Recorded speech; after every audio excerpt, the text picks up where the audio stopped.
The howling wind carried a dark shape across the frozen landscape, and Logan Whitmore barely caught sight of it through the blizzard before he realized it was a person collapsing just beyond his ranch fence. He dropped the firewood he had been carrying and ran through the knee-deep snow, his breath forming white clouds in the frigid January air. The figure was small, wrapped in tattered deerskin and wool, face down in a drift. Logan fell to his knees beside her and carefully turned her over, brushing snow from her face. An Apache woman, young, her lips blue with cold. She was unconscious but breathing, barely. Without hesitation, he scooped her into his arms and carried her toward the ranch house, his boots crunching through the icy crust. The year was 1878, and El Dorado Canyon, New Mexico Territory, was experiencing one of the worst winters in memory. Logan kicked open the door to his modest home and carried the woman straight to the fireplace. He laid her on the thick, bare rug in front of the flames and quickly began removing her frozen outer garments. Her deerskin dress beneath was damp but not soaked through. He grabbed every blanket he owned and piled them over her, then stoked the fire until it roared. Her breathing was shallow and rapid. Logan had seen frostbite before, had lost a finger to it himself 5 years back. He examined her hands and feet, relieved to find them cold but not frozen solid. He filled a pot with water and set it to warm, not too hot, knowing that warming her too quickly could be just as dangerous as the cold itself. While he waited, he looked at her face more closely. She was beautiful, with high cheekbones and long black hair that spread across the rug like silk. She could not have been more than 22 or 23, he guessed. He himself was 26, and in all his years ranching in this harsh territory, he had never found someone half dead on his property before. He dipped cloths in the warming water and pressed them gently to her hands and feet, replacing them as they cooled. After nearly an hour of this careful attention, some color began returning to her face. Her breathing steadied. Logan sat back on his heels, exhausted from the adrenaline and effort. Snow continued to batter against the windows, and he knew she would have died out there within minutes if he had not seen her fall. As darkness settled over the canyon, the woman's eyes finally fluttered open. They were deep brown, almost black, and filled with confusion and fear. She tried to sit up quickly, but Logan gently placed a hand on her shoulder. "Easy now," he said softly. "You are safe. You collapsed outside my ranch. I brought you in from the cold." She looked around wildly, taking in the unfamiliar room, the fire, the blankets covering her. Her hand moved to her waist, searching for something that was not there. Logan nodded toward the table where he had placed her belongings, including a small knife in a beaded sheath. "Your things are there. I was not trying to steal from you, just needed to get you warm," he explained. "My name is Logan Whitmore. This is my ranch. You are welcome to stay until the storm passes and you are strong enough to travel." She studied him for a long moment, her intelligent eyes assessing whether he was a threat. Finally, she spoke, her voice hoarse and accented but her English clear.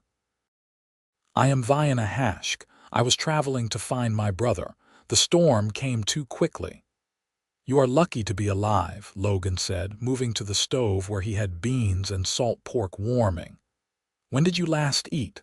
Vianna hesitated, then admitted, 2 days ago, maybe 3, I lost track." Logan ladled the food into a bowl and brought it to her along with a cup of hot coffee. She sat up slowly, keeping the blankets wrapped around her shoulders, and accepted the food with a small nod of gratitude. He watched her eat, noting the way her hands trembled slightly, whether from cold or hunger or fear he could not tell. "Your brother, where were you traveling from?" Logan asked, settling into his chair near the fire. "From the reservation," Vianna said between bites. "Fort Stanton.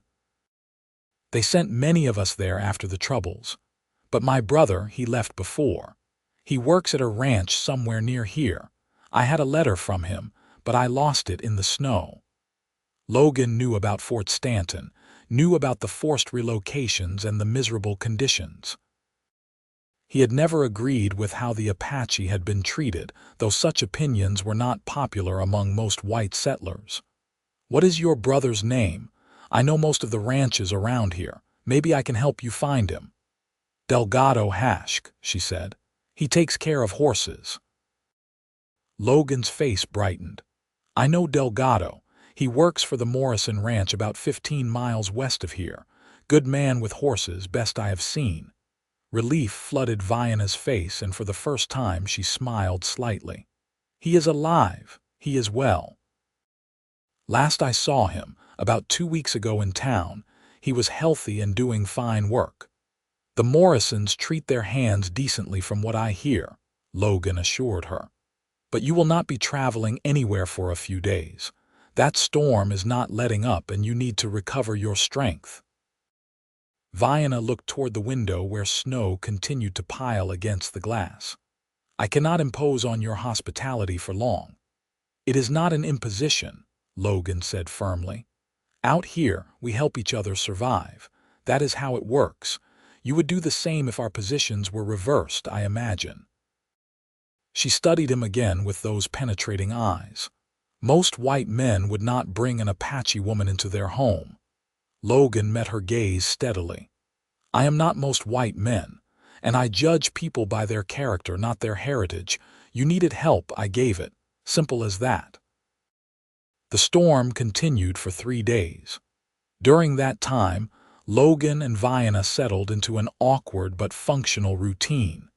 He gave her his bed while he slept on a pallet by the fire, insisting despite her protests. They shared meals, simple fare of beans, salt pork, cornbread, and the occasional egg from his struggling hens who barely laid in the winter cold. Vianna proved to be stronger than she initially appeared, insisting on helping with cooking and cleaning once she regained her strength. On the second day, while they worked together preparing supper, Logan asked about her life before the reservation. Vianna was quiet for a long moment, stirring the pot of stew. "My people lived free in these mountains," she said finally. "We followed the seasons, hunted, gathered, lived as we had for generations. Then more settlers came and the soldiers, and everything changed. They said we had to go to the reservation, that the old ways were finished. My father refused at first. He was killed for that refusal." Logan's hand stilled on the knife he was using to cut vegetables. "I am sorry. My mother died of sickness on the reservation. The water there is bad and there is never enough food. My brother, he could not bear it. He left, found work, learned to live in the white man's world. He sent word for me to come when he had saved enough money, said he would help me build a new life. But leaving the reservation is not allowed. I had to sneak away." "They will be looking for you then," Logan said with concern. Vianna nodded. "Perhaps. But I will not go back to that place to die slowly. I would rather take my chances out here." Logan understood that sentiment. He had come west himself, 8 years ago, to escape a life he found suffocating in Virginia, where his family had expected him to take over the family mercantile and marry the girl they had chosen for him. He wanted land, freedom, the chance to build something with his own hands. He had not spoken to his family since he left. "Tell me about your ranch," Vianna said, clearly wanting to change the subject. "How long have you been here?" 5 years now," Logan said, a note of pride entering his voice. "Started with nothing but a deed to this land and a lot of determination. Built this house myself, board by board. Got about 50 head of cattle now, a few horses. It is not much compared to the big operations, but it is mine. Every morning I wake up and know that the work I do matters, that I am building something that will last." "You have no family, no wife?" Vianna asked, then seemed to catch herself, a faint color rising in her cheeks. Forgive me, I should not pry. No, it is all right, Logan said with a slight smile. No wife. I was engaged once back in Virginia, but she was my parents' choice, not mine. Nice enough girl, but we did not love each other. We were just doing what was expected. I wanted more than that. Wanted to marry for love if I married at all. Have not found the right woman yet. He paused. What about you? Surely you had suitors back home. Now it was Vianna's turn to look uncomfortable. There was a man, a warrior named Kaya. He wanted to marry me, and my father had agreed before he died. But Kaya became angry and bitter after the soldiers came. He drank the white man's whiskey and became violent. I could not marry him. When I told him no, he said I had shamed him. That was another reason I had to leave. Sounds like you made the right choice, Logan said. Sometimes the right choice is still the hard choice, Vianna replied softly. On the third day, the storm finally broke. Sunshine poured through the windows, blindingly bright against the snow. Logan opened the door to find drifts nearly 4 feet high against the house. It would take days for the trails to be passable. Vianna stood beside him, looking out at the transformed landscape. It is beautiful, she said. So much white. Beautiful but deadly, Logan agreed. We will need to dig out, check on the animals. The cattle should be all right in the south pasture where there is some shelter, but I need to make sure. I will help, Vianna said. They worked side by side all day, shoveling paths, breaking ice on the water troughs, carrying hay to the cattle. Logan found himself impressed by Vianna's strength and work ethic. She never complained, never shirked the heavy labor. By the time sunset painted the snow pink and gold, they were both exhausted and sore. That evening, as they sat by the fire eating dinner, Logan found himself studying Vianna when she was not looking. Over the past 3 days, she had transformed from the half-frozen, frightened woman he had carried inside to someone vibrant and alive. She laughed at his stories about learning to ranch, about the disasters and near misses. She told him about her childhood, about learning to track animals with her father, about the ceremonies and songs of her people. He had never met anyone quite like her. The trails should be clear enough in another day or 2 for me to take you to the Morrison Ranch, Logan said, though he found himself reluctant to say the words. I am sure your brother will be relieved to see you. Vianna nodded slowly. Yes, thank you for everything you have done. You saved my life. Anyone would have done the same, Logan said. No, Vianna said firmly. Not anyone.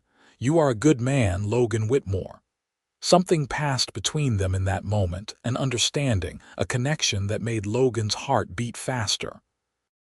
He looked away first, unsettled by the intensity of his feelings for this woman he had known only 3 days. That night, Logan lay awake on his pallet, listening to the sound of Vianna's breathing from the bedroom. He tried to convince himself that his reluctance to see her leave was simple loneliness, that any company would feel precious after months alone on the ranch. But he knew he was lying to himself. It was Vianna specifically. Her strength and resilience, her intelligence and humor, the way she looked at him like he was someone worth knowing. He had spent years convincing himself he was content alone, but now he realized he had just been waiting for someone who made him feel this alive. 2 more days passed as the snow gradually melted under bright sunshine. Logan found excuses to delay their trip to the Morrison Ranch. A horse needed reshoeing. He wanted to make sure the trails were completely safe. He needed to mend some tack. Vianna did not call him on these transparent delays, and he wondered if perhaps she was reluctant to leave as well. On the 5th evening since he had found her, they sat on the porch together watching the sunset. The air was cold but still, and the view across the snow-covered canyon was spectacular. I have been thinking, Vianna said quietly. When I find my brother, I do not know what I will do. I cannot live at the Morrison Ranch. I have no skills for white people's work. I can sew a little, but not fine sewing. I can cook, but only traditional foods. I do not know how to be a maid or a laundress or any of the things women do in town. Logan had been thinking about this problem too, though from a different angle. You could stay here, he said, the words coming out before he could second-guess them. I mean, not forever, not unless you wanted to, but until you figure out what comes next. You work hard, you already know ranching. I could use a partner, someone to help with the operation. I would pay you a fair wage, give you room and board. You would be safe here. Vianna turned to look at him, surprise evident in her face. You would do that. People will talk. They will say terrible things about an Apache woman living with a white man. Let them talk, Logan said with more confidence than he felt. I do not live my life according to what small-minded people think. Do you? A smile tugged at Vianna's lips. I suppose I do not, or I would still be on the reservation waiting to die. Then stay, Logan said, at least for a while. We work well together. You have seen that these past days, and honestly I have been alone out here for too long. The company has been nice. Just nice, Vianna asked, and there was something playful in her tone that made Logan's pulse quicken. Well, better than nice, he admitted. Considerably better than nice, if I am being honest. Vianna looked back out at the sunset, but Logan could see she was smiling. Then I will stay, for a while, until I know what comes next. Relief and joy flooded through Logan, though he tried to keep his reaction measured. Good. That is good. We can still go see your brother, let him know you are safe, but you will have a home base here. The next morning, they saddled 2 horses and set out for the Morrison Ranch. The 15-mile journey took most of the day, the snow making the trails slow going. Logan watched Vianna ride, noting her easy grace in the saddle. She had mentioned learning to ride as a child, and it showed. Everything about her spoke of competence and capability. The Morrison Ranch was twice the size of Logan's operation, with a large main house, bunkhouse, and extensive corrals. They rode in as the afternoon sun was beginning to slant westward. Several ranch hands stopped their work to stare at the sight of Logan Whitmore riding in with an Apache woman. Logan ignored their looks and headed straight for the corral where a man was working with a nervous mare. Delgado, Logan called out. The man turned, and his face registered shock as he saw Vianna. He vaulted over the corral fence and ran to them. Vianna, sister. Vianna slid from her horse and rushed into her brother's arms, speaking rapidly in Apache. Delgado held her tight, his face a mix of joy and concern. Logan dismounted and stood back, giving them their moment. Finally, Delgado switched to English, probably for Logan's benefit. I thought you were still at Fort Stanton. How did you get here? When did you arrive? I left the reservation 2 weeks ago, Vianna explained. I was trying to find you, but I got caught in the storm. I would have died, but Logan found me and saved my life. Delgado turned to Logan, his eyes shining with gratitude. You saved my sister's life. I owe you everything. You owe me nothing, Logan said. Anyone would have done the same. No, Delgado said firmly, echoing what Vianna had said days earlier. Not anyone. Thank you, Logan Whitmore. You are a good man. They were invited to stay for supper, and over a meal in the bunkhouse with the other hands, Logan and Vianna explained their arrangement.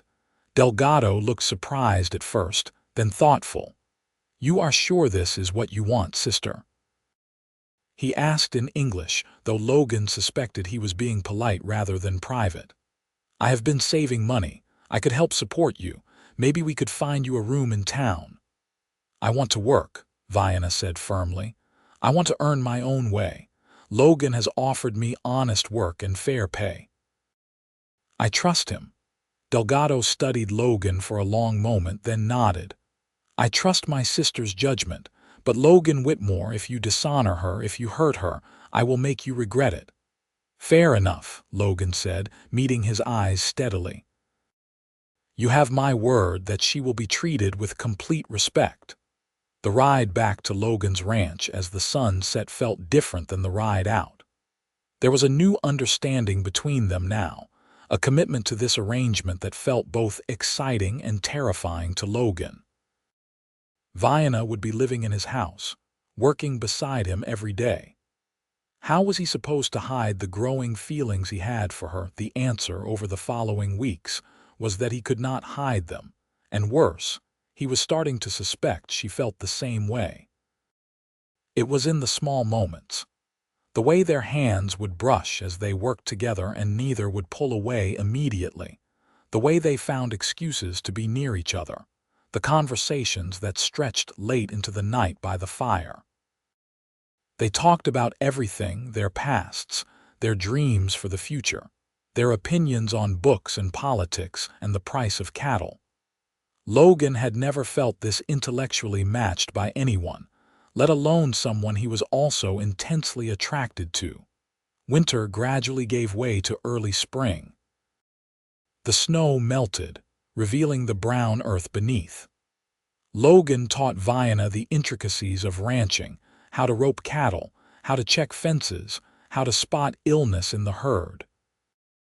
She taught him things too, how to read the weather by watching birds, how to find water in dry seasons, how to move through the land without leaving traces. They were building something together, a partnership that felt natural and right. One evening in late March, they were sitting on the porch after a long day of work. The air was finally warm enough to be comfortable, and the first green shoots were appearing on the hillsides. They had been living together for nearly 3 months now, and the arrangement had worked better than Logan could have hoped. "I have been thinking about expanding the herd," Logan said. "There is good grazing land to the north that I am not using. With 2 of us working, we could handle more cattle, build this place up into something substantial." "Us?" Vianna asked softly. "You see me as part of the future of this ranch?" Logan turned to look at her, his heart pounding. "Yes, if you want to be." "Vianna, I know we agreed this was temporary, just until you figured out your next steps, but I do not want you to leave. I want you to stay, not just as a ranch hand, but as a true partner." "What are you saying, Logan?" Vianna asked, though something in her eyes suggested she knew exactly what he was saying. Logan took a deep breath. This was terrifying, laying his heart bare, but he had to do it. "I am saying that I have fallen in love with you. I think I started falling that first day when you opened your eyes and looked at me with such strength despite everything you had been through. These past months, getting to know you, working beside you, it has been the happiest time of my life. I know I am asking a lot. I know that a life with me means facing prejudice and hardship from people who will not accept us. But I love you, Vianna, and I cannot imagine my future without you in it." Vianna was quiet for a long moment, and Logan's heart sank. He had misread the situation. She did not feel the same way. Then she reached out and took his hand. "I love you too," she said, her voice thick with emotion. "I have been afraid to say it, afraid to hope that you might feel the same way. When you carried me into this house, I was broken and lost. You gave me more than shelter, Logan. You gave me respect, friendship, purpose. You made me feel alive again. I love you, and yes, I want to stay. I want to build a life with you, whatever that looks like." Logan felt like his heart might burst from his chest. He cupped her face gently in his hands and kissed her, soft and tender at first, then deeper as she responded. When they finally pulled apart, both were breathing hard. "Marry me," Logan said. "Not because of what people will think, but because I want you to be my wife. I want to spend every day for the rest of my life working beside you, talking with you, loving you." "Yes," Vianna said without hesitation. "Yes, I will marry you." They held each other on that porch as the stars came out, making plans for their future. It would not be easy, they both knew that. But they had already faced death and prejudice and hardship. Facing it together felt possible, even hopeful. The next day they rode into El Dorado Canyon to make their intentions known. The town was small, just a main street with a general store, a saloon, a blacksmith, and a few other businesses. The territorial government office was in a building that also housed the marshal's office. Logan and Vianna walked in together, hand in hand. The clerk, a middle-aged man named Harold Peters, looked up from his paperwork and his eyes widened when he saw them. "Logan Whitmore, what can I do for you?" "We want to get married," Logan said clearly. "What do we need to do to make that legal?" Harold looked between them, his expression disapproving. "You want to marry this Apache woman?" "I want to marry Vianna Hashke, yes," Logan said, his voice steady but with an edge of steel. "Is that going to be a problem?" Harold shifted uncomfortably. "No law against it, I suppose, though I do not know if you will find a preacher willing to perform the ceremony." "Then we will do it here, legal and proper, with you as witness," Logan said. "I have the license fee." They filled out the paperwork while Harold watched with poorly concealed distaste. When it was done, he grudgingly declared them married under territorial law. It was not the ceremony either of them might have wanted, but it made their union legal and binding. As they left the office, they encountered a group of townspeople who had apparently gotten word of what was happening. The looks ranged from curious to hostile. One man, a rancher named Samuel Brown, whom Logan had always disliked, stepped forward. "This is a disgrace, Whitmore," Brown said loudly. "Marrying a savage. You are bringing shame to all decent white folks in this territory." Logan felt Vianna tense beside him, but he squeezed her hand and addressed Brown directly. "My wife is more decent and honorable than you will ever be, Brown. And if anyone has a problem with our marriage, they can take it up with me directly. We will be living peacefully on my ranch, working hard and bothering no one. I expect to be treated with the same respect I show others." "Your wife," Brown sneered, making the word sound dirty. "That is rich." Before Logan could respond, another voice cut through the tension. "Leave them be, Samuel." Everyone turned to see Reverend Thomas Ashford, the Methodist minister, walking toward them. He was an older man with white hair and a kind face, respected in the community. "These two want to marry, that is their business," Reverend Ashford continued. "The good book teaches us to love our neighbors, not to judge them. Logan Whitmore is a good man who works hard and keeps his word. If he has chosen this woman, then I trust his judgment." Brown looked like he wanted to argue, but with the Reverend taking Logan's side, he backed down with a muttered curse and stalked away. The crowd dispersed slowly. Reverend Ashford approached Logan and Vianna. "I heard you were looking for someone to perform a ceremony. If you would like a proper church blessing on your union, I would be honored to provide it." Logan looked at Vianna, who nodded, her eyes shining with gratitude. "Thank you, Reverend," Logan said. "That would mean a great deal to us." They held a simple ceremony in the small church the following Sunday. Delgado rode in from the Morrison Ranch to stand as witness, along with a few of Logan's neighboring ranchers who proved to be more open-minded than Samuel Brown. Reverend Ashford spoke about love transcending boundaries, about two people finding each other in harsh circumstances and choosing to build a life together. When he pronounced them husband and wife, and Logan kissed Vianna, Delgado cheered loudly enough to make up for the small congregation. After the ceremony, Logan and Vianna rode back to the ranch that was now truly theirs together. Logan carried her over the threshold, both of them laughing, and set her down gently in front of the fireplace where he had first laid her months ago. "Welcome home, Mrs. Whitmore," Logan said softly. "Home," Vianna repeated, testing the word. Yes, this is home now. That night they consummated their marriage with a tenderness and passion that left them both breathless and amazed. Logan had never felt so connected to another person, so completely seen and accepted. Afterward, they lay tangled together in the bed, talking quietly in the darkness. "Are you afraid?" Vianna asked. "Of what we will face?" "Sometimes," Logan admitted. "But mostly I am grateful. Grateful that the storm brought you here. Grateful that I looked out the window at the right moment. Grateful that you chose to stay." "I think perhaps fate brought us together," Vianna said. "My people believe that some connections transcend this world, that some souls are meant to find each other."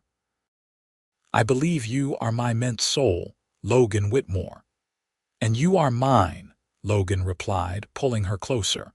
Spring turned into summer, and they fell into the rhythm of their new life together.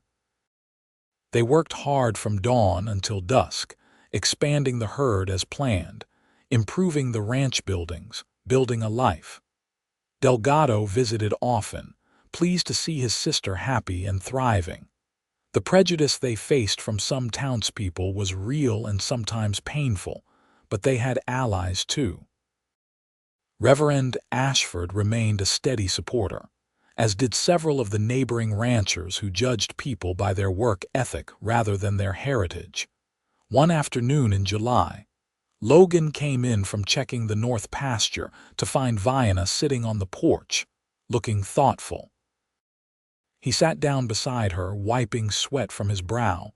"What are you thinking about?" he asked. "Children," Vianna said simply. "Do you want them?" Logan felt his heart skip. They had not discussed this directly, though he had certainly thought about it. "Yes," he said. "I want children with you." "Do you want them?" Vianna smiled. "Yes, I want to have your babies. I want to raise them here, teach them to love this land, teach them to be strong and kind. I want them to know both their heritages, to be proud of where they come from." "They will be lucky to have you as their mother," Logan said, kissing her temple. "When do you want to start trying?" Vianna's smile turned mischievous. "Who says we have not already started?" Logan pulled back to look at her face, reading the truth there. "Are you saying what I think you are saying?" "I believe I am with child," Vianna confirmed. "It is early yet, only a few weeks, but I am certain." Joy exploded through Logan. He swept Vianna into his arms, spinning her around until she laughed and begged him to stop. "We are going to be parents," he said in wonder. "We are going to have a baby." "We are," Vianna agreed, her eyes shining with happiness. "Our child will be born in the spring when the world is fresh and new. It feels right." The months of Vianna's pregnancy passed in a haze of preparation and anticipation. Logan built a cradle from oak wood, sanding it until it was smooth as silk. Vianna sewed tiny clothes and blankets. Delgado visited more frequently, excited about becoming an uncle. Even some of the townspeople who had been coldest to them softened when they saw Vianna's growing belly. There was something about an expectant mother that transcended prejudice, at least for most people. Winter came again, and Logan remembered finding Vianna in the snow a year earlier. It felt like a lifetime ago, yet also like yesterday. On the anniversary of that day, they stood together where he had found her collapsed. "If I had looked away 1 second earlier, if the wind had blown differently, if you had fallen 10 feet to the left, I never would have seen you," Logan said quietly. "We would never have met. I think about that sometimes, about how close we came to never happening." "But we did happen," Vianna said, resting a hand on her swollen belly where their child grew. "Some things are meant to be, my love. We were meant to find each other." In April, as the spring flowers bloomed across the canyon, Vianna went into labor. Logan sent for the midwife from town, a practical woman named Martha Green who had delivered half the babies in El Dorado Canyon. Delgado arrived shortly after, pacing the porch with Logan while Vianna labored inside. "She is strong," Delgado kept saying, as if reassuring himself as much as Logan. "She will be fine. Women do this all the time." "I know," Logan said, though his hands were shaking. "I know she is strong. She is the strongest person I have ever met, but I still feel helpless." The hours stretched endlessly. Finally, as the sun began to set, they heard it, the angry cry of a newborn. Logan and Delgado locked eyes for a moment, then Logan rushed inside. Vianna was propped up in bed, exhausted but smiling, holding a small bundle wrapped in a soft blanket. Martha Green looked up with a grin. "Congratulations, Mr. Whitmore. You have a fine, healthy son." "A son." Logan approached the bed on shaking legs and looked down at his child for the first time. The baby had dark hair and bronze skin, his tiny face scrunched up in displeasure at being born. He was perfect. "Can I hold him?" Logan asked softly. Vianna carefully transferred the baby to Logan's arms. He felt the solid weight of his son, heard the small sounds he made, and felt his whole world shift. This was his child, his and Vianna's, a new life they had created together. "What should we name him?" Logan asked. "I have been thinking about that," Vianna said. "What about Lucas? It is a white name, so he will not face as much prejudice, but it has meaning too. Bringer of light. He has brought light into our lives." "Lucas Whitmore," Logan said, testing it. "I love it. Welcome to the world, Lucas." Delgado came in to meet his nephew, and the proud uncle held the baby with surprising gentleness for such a big man. "He will be strong," Delgado pronounced, "and smart like his mother. You are lucky, little Lucas, to be born to such parents." The first year of Lucas's life was exhausting and wonderful. Logan had never known he could love something as much as he loved his son. Watching Vianna as a mother filled him with awe. She was patient and tender, singing Apache lullabies and telling stories of her people. Logan told stories too, about his family back in Virginia, wanting Lucas to know that heritage as well. The ranch continued to thrive. They had nearly doubled the herd size, and Logan's horses were gaining a reputation for quality. They hired on a ranch hand named Thomas Wiley, a young man who treated Vianna with respectful courtesy and proved to be a hard worker. With the extra help, Logan and Vianna had more time to spend with Lucas. On Lucas's first birthday, they held a celebration at the ranch. Delgado came, of course, and several of the neighboring families who had become friends.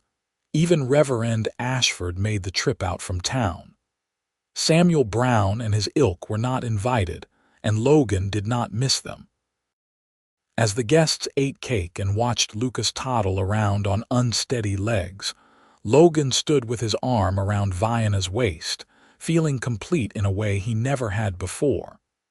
He had a wife he loved, a son who filled him with pride, a ranch that was succeeding, and a community that mostly accepted them. It was more than he had ever dared to dream of. "Happy?" Vianna asked softly, leaning into him. "Happier than I knew was possible," Logan replied honestly. "You gave me all of this. You and that blizzard that brought you to me. We gave it to each other," Vianna corrected. "You could have left me to die in the snow. You could have sent me away once I recovered. You could have kept me at arm's length just as hired help. Instead, you opened your heart and your life to me. You are a rare man, Logan Whitmore." "I am a lucky man," Logan said. "Luckiest in the territory."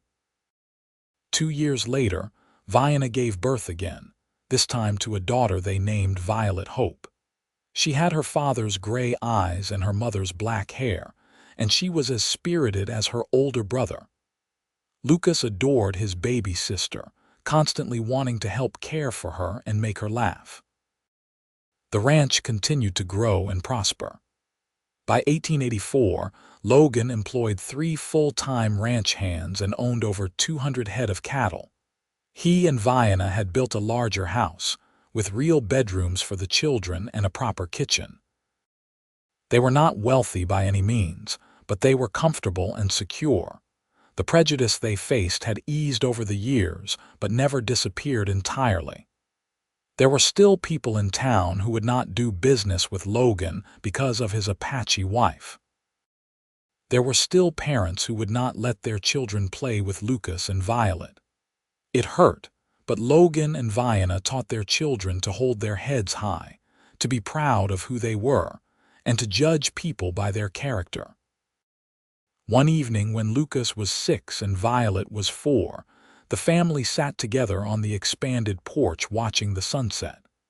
Lucas was helping Violet identify the different colors in the sky while Vianna rested her head on Logan's shoulder. "Tell us the story again," Lucas said. "About how you and Mama met." Logan smiled. The children never tired of this story. "Well, it was a winter day much like today, but much colder and with a terrible blizzard. I was carrying firewood when I saw something moving in the snow.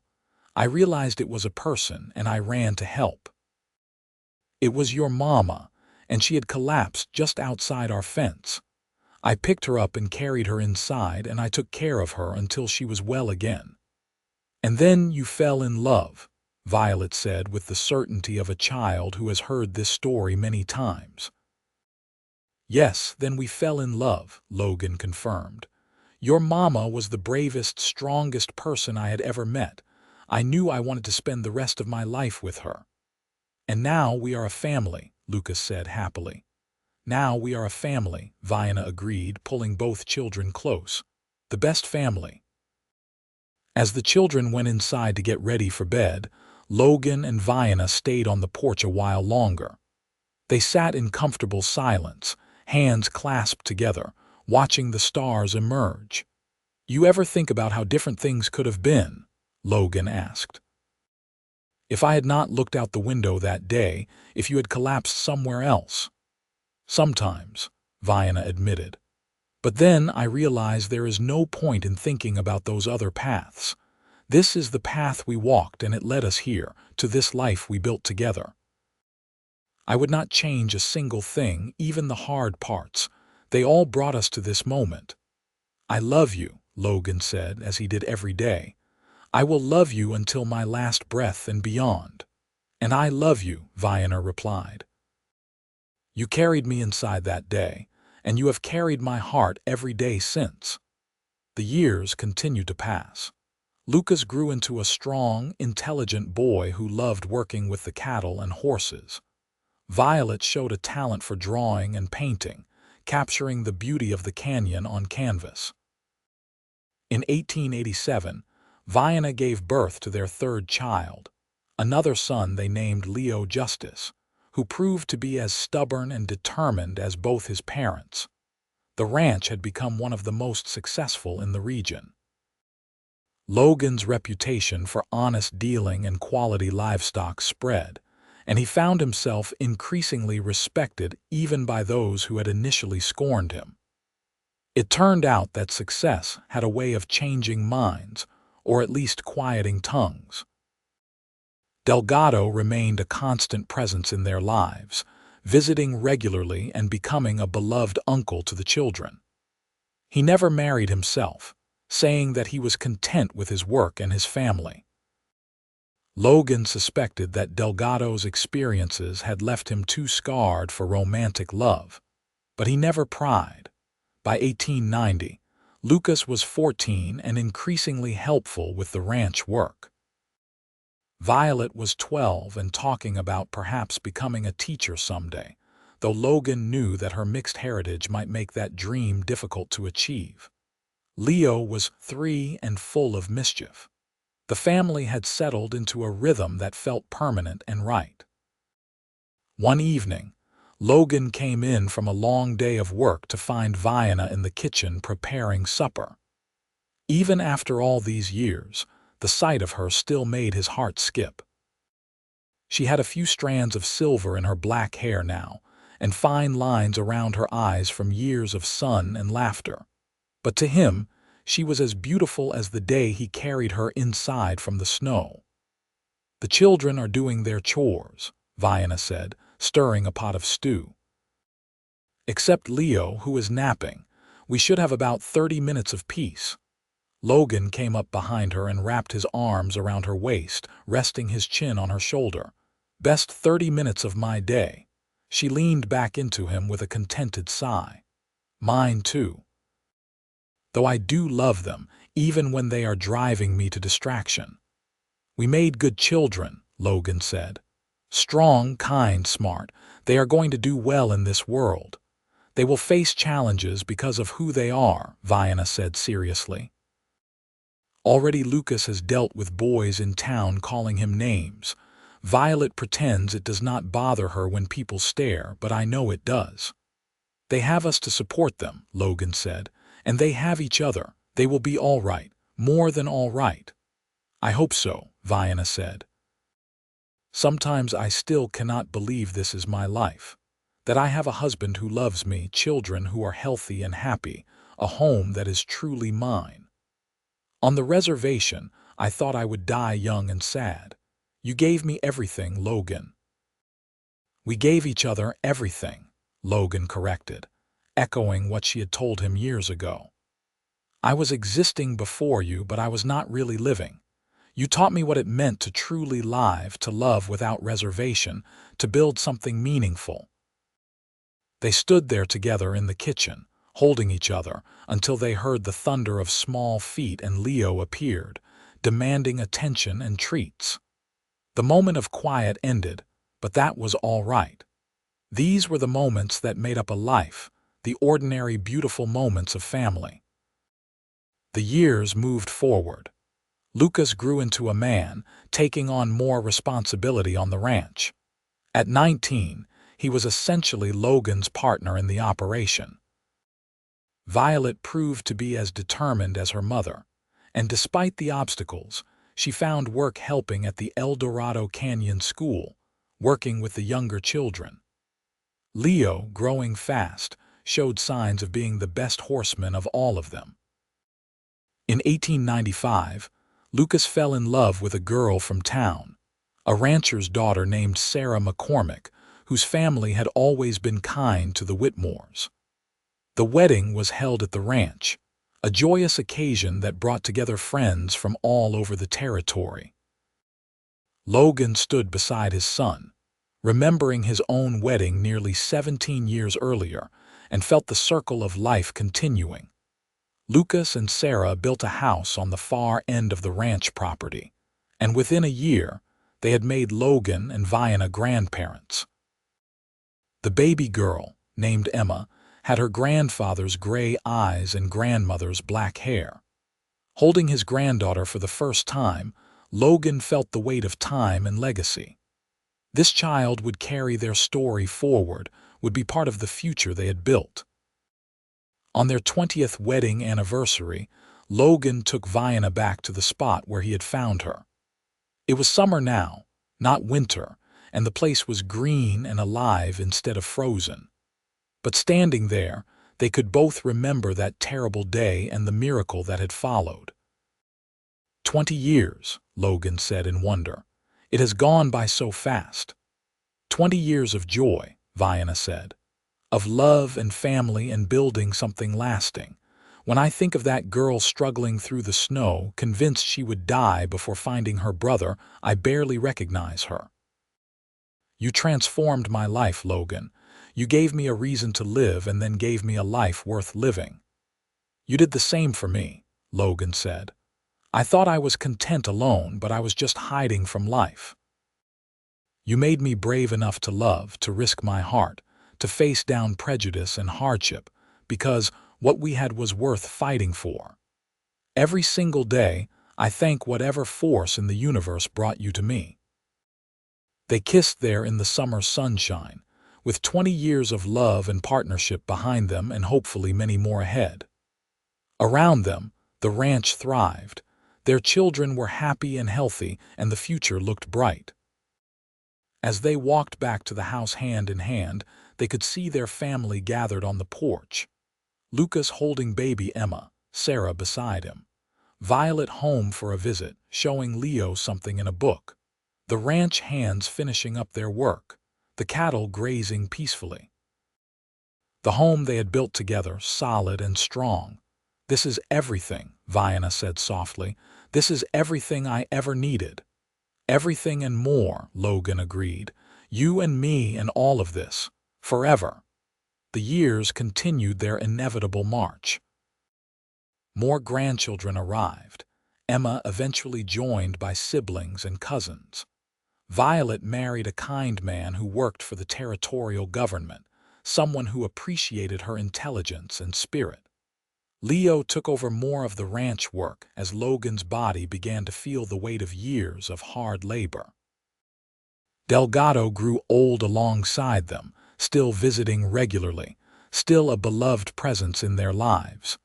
In 1902, Logan and Vianna celebrated their 25th anniversary. Their children threw them a party at the ranch, and it seemed like half the territory showed up.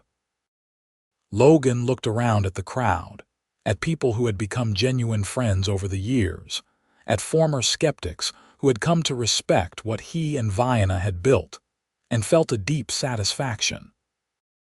That night, after everyone had left and the house was quiet, Logan and Vianna lay in bed together as they had for 25 years. "No regrets?" Logan asked, as he sometimes did. "Not a single one," Vianna replied, as she always did. "You?" "Only that I did not find you sooner," Logan said. "Though I suppose we found each other exactly when we were meant to." "Exactly when we were meant to," Vianna agreed. She was quiet for a moment, then said, "I need you to promise me something." Something in her tone made Logan prop himself up on one elbow to look at her. "What is it?" "If I die first, I need you to promise you will not give up on life," Vianna said seriously. "You will keep living, keep loving our children and grandchildren, keep making this ranch thrive. Promise me." "Vianna, you are not going to die," Logan said, alarmed. "Are you feeling ill?" "Should I send for the doctor?" "I am fine," she assured him. "But we are not young anymore, my love. We have to think about these things. I need to know that you will be all right if something happens to me." Logan pulled her close. "I promise. Though losing you would tear me apart, I promise I would keep going for our family. Now promise me the same." "I promise," Vianna said. "Though I fully intend to live many more years with you, I promise." They kept that promise to each other and to themselves. The years rolled on, bringing the new century with it. Technology changed. Automobiles appeared on the streets of El Dorado Canyon. The territory moved toward statehood. Through it all, Logan and Vianna remained constants, growing old together on the ranch they had built. In 1908, 30 years after that fateful blizzard, Logan woke one morning to find Vianna still asleep beside him, something unusual as she was typically an early riser. He watched her for a moment, admiring the peace in her face, then gently touched her shoulder to wake her. She did not wake. Logan's heart lurched and he shook her more firmly. "Vianna, Vianna, wake up." Nothing. He pressed his fingers to her neck, searching desperately for a pulse. It was there, but faint and irregular. He shouted for Lucas, who lived in the main house now with his family, and his son came running. "Get the doctor," Logan ordered. "Now. Your mother is not waking up." The hours that followed were a nightmare. The doctor came, examined Vianna, and explained that she had suffered some kind of episode in her sleep, possibly her heart or brain. She might wake up or she might not. All they could do was wait. Logan sat beside the bed, holding Vianna's hand, talking to her even though she did not respond. Their children gathered, and grandchildren, and Delgado, who rode through the night when he got word. They all took turns sitting with her, telling her they loved her, begging her to come back to them. 3 days later, just as the sun was setting, Vianna's eyes fluttered open. Logan, who had barely left her side, leaned in close. "Vianna, can you hear me?" "Logan," she whispered, her voice weak but unmistakable. "You are here." "Of course I am here," Logan said, tears streaming down his face. "Where else would I be? Over the following weeks, Vianna gradually regained her strength, though the doctor said she would never be quite the same. Something had been damaged, and she would need to rest more, take things easier. Logan, who was 76 himself and feeling every year, was more than happy to slow down with her. They spent their days sitting together on the porch, watching their grandchildren play, observing the ranch that Lucas now ran with capable hands. They told old stories and made new memories. They held hands and watched sunsets. They loved each other with the intensity of people who knew their time was finite. "I am glad I woke up," Vianna said one evening. "I was not ready to leave you yet." "I am not ready to let you go," Logan replied. "I will never be ready for that." "When the time comes, and it will come for both of us eventually, I need you to remember something," Vianna said. "What we built here, it is not just this ranch or these buildings. It is our family, our love, the example we set. That will continue long after we are gone. We made something that matters, Logan. We made something that will last." Logan knew she was right. Their children were raising children who would raise children of their own. The family would continue, carrying forward the best of both their heritages. The ranch would remain in the family, a legacy of hard work and determination. Most importantly, the love they had shared would echo forward through generations. In the spring of 1911, Delgado passed away peacefully in his sleep at the age of 63. Logan and Vianna mourned him deeply. This man who had become so much more than a brother-in-law, who had been a true friend and steadfast supporter. They buried him on the ranch, in a spot with a beautiful view of the canyon he had loved. "We are the old ones now," Vianna said after the funeral. "The last of our generation still here. Not yet ready to join them, though," Logan said firmly. "We have more time left, I feel it." And they did have more time. 2 more years of sitting together, talking together, loving together. On a warm April day in 1913, 35 years after Logan had carried Vianna inside from the snow, they sat together on their porch as they had thousands of times before. "You remember," Vianna said softly, "that first night I was here. I was so frightened, but also strangely certain that I was where I was supposed to be. Even then, I think some part of me knew you would be important to me." "I knew the moment you opened your eyes," Logan said. "I looked at you and thought, there she is. The woman I have been waiting for my whole life."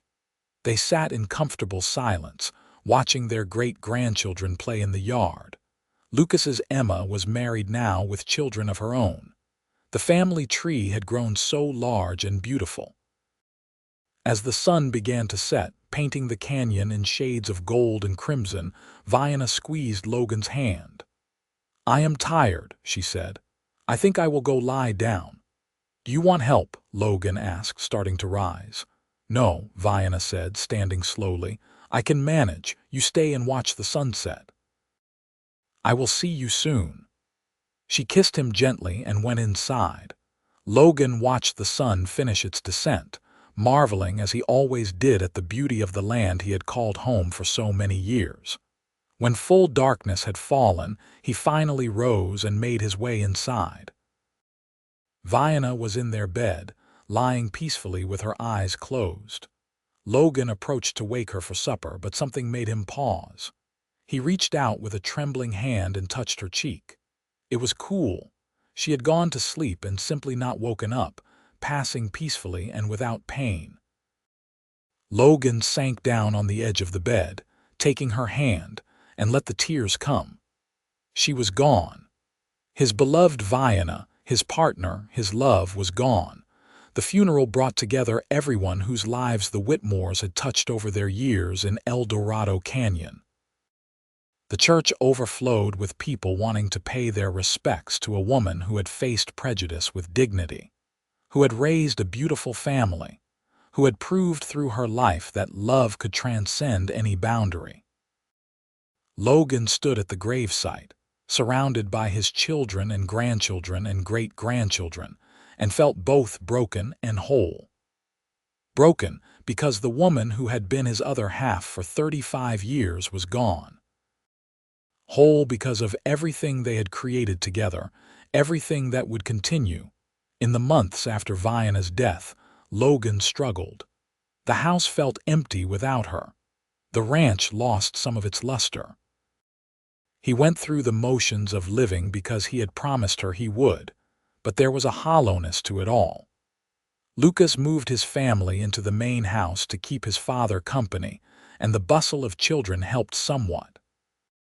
One morning, Logan woke before dawn and walked to the spot where he had found Vianna 36 years earlier. He stood there as the sun rose, remembering that day with perfect clarity. The fear he had felt seeing her collapsed in the snow, the determination to save her. The way his life had changed completely from that moment forward. "I miss you," he said aloud, speaking to her as if she could hear. "Every moment of every day I miss you, but I also thank you. Thank you for staying that first time, for saying yes when I asked you to marry me, for building this life with me. You made me the happiest man alive, Vianna. You gave me everything." The wind picked up, rustling through the new spring grass, and Logan chose to believe it was her answering him. He stood there for a long time, feeling closer to her than he had since her death, feeling the love that had sustained them for so many years. Logan lived for 3 more years after Vianna's death. He spent his time with his family, telling the grandchildren and great-grandchildren stories about their grandmother, about the old days, about building a life from nothing. He wanted them to remember, to understand where they came from and what it had taken to build their legacy.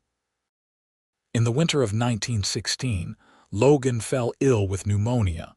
Despite the doctor's best efforts, he did not recover.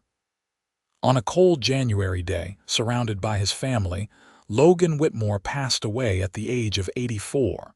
His last word was Vianna. They buried him beside his wife on the ranch, under a tree they had planted together 40 years earlier. The headstones were simple.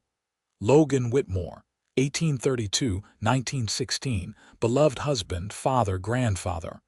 Vianna Hashke Whitmore, 1854-1913, beloved wife, mother, grandmother. Together forever. The ranch stayed in the family, passing down through generations. The story of Logan and Vianna became family legend, told and retold, embellished and cherished. The lesson of their lives, that love could transcend any barrier, that two people from different worlds could build something beautiful together, lived on. Decades later, their great-great-grandchildren would stand at those graves and marvel at the courage it must have taken to marry across such cultural divides in 1878. They would visit the house, still standing though much expanded and modernized, and imagine what life must have been like then. They would ride horses across the same land their ancestors had worked, feeling connected to something larger than themselves. The love story that began with Logan carrying a collapsed Apache woman inside from the snow became the foundation for an entire family legacy. It proved that fate sometimes works in mysterious ways, that one act of kindness can echo through generations, and that true love, once found, really does last forever. Logan and Vianna's story was one of courage, resilience, and love conquering all obstacles. It was a story worth remembering, worth cherishing, worth passing down through the ages. Their love had built more than just a successful ranch. It had built bridges between cultures, had challenged prejudices, had created a family that embodied the best of two worlds. In a time and place where such a union was radical and controversial, they had proved that love was stronger than hate, that understanding was more powerful than prejudice, and that two souls meant to be together would find a way. From the moment Logan carried Vianna inside from the snow until they were reunited in death, their story was one of unwavering devotion. They had faced hardship and prejudice, had built a home and raised a family, had grown old together watching sunsets from their porch. They had lived fully and loved completely, and in the end, that was their greatest legacy. Not the land or the cattle or the material things they had accumulated, but the example they set. They showed everyone who knew them what it meant to love without reservation, to stand firm in the face of opposition, to build something meaningful through hard work and dedication. Their love story, which began on that frozen January day in 1878, became a testament to the power of human connection, the resilience of the human spirit, and the transforming power of love. Logan had carried Vianna inside that day, saving her life, never knowing that she would save his in return. Together, they had built something that would last forever, a love that transcended time itself.